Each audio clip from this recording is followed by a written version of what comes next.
तो दोस्तों आज के अपडेट होने वाला है कुछ खास। तो अगर आप लोग नए हैं तो चैनल को सब्सक्राइब करके वीडियो को एक लाइक कर दीजिएगा, क्योंकि नए नए अपडेट हम आप लोगों के लिए लेके आते रहते हैं। तो कर लेते हैं दोस्तों, अपडेट की बात कर लेते हैं। तो खेसारी भैया का गाना दोस्तों अब बैक टू बैक आने लगेगा और बहुत ही जल्द आप लोगों नए नए गानों को सुनने के लिए मिलेगा। ऐसा दोस्तों खबर निकल के आ रहा है कि खेसारी भैया के भी गाना बहुत जल्द आपको लाजवाब गाना सुनने के लिए मिलेगा।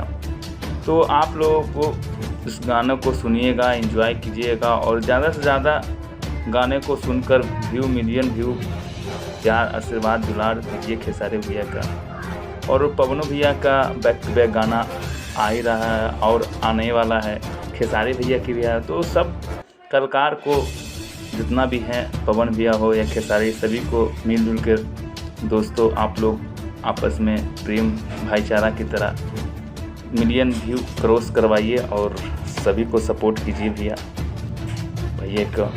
तो दोस्तों इसी तरह के नए नए अपडेट हम आप लोगों को लेके आते रहते हैं। और दोस्तों बता दें कि IPL का भी गाना खेसारी भैया का आएगा बहुत जल्द, आप लोग सुनने के लिए मिलेगा।